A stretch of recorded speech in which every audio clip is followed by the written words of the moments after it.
आ चुके हैं दोस्तों एक और नई वीडियो के साथ में। सबसे पहले हमने अपने कबूतरों को खोला और ये रहे हमारे सभी कबूतर। फिर हमने अपने कबूतर के पट्टे को लिया और उड़ा दिया। जैसे हमारा पट्टा उड़ता है वैसे ही उड़ना इसने शुरू कर दिया और ये काफ़ी ज़्यादा ऊपर चला गया। आज धूप बहुत ज़्यादा तेज़ थी इसलिए ज़्यादा नहीं उड़ा और फिर ये थक कर उतर आया। ये हाँफने भी लगा था जब उतर कर आया।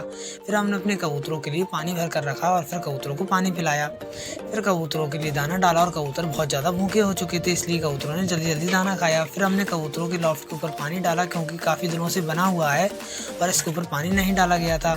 ये बहुत ज़्यादा सूख चुका था इसलिए हमने इसके सीमेंट के ऊपर पानी डाल दिया।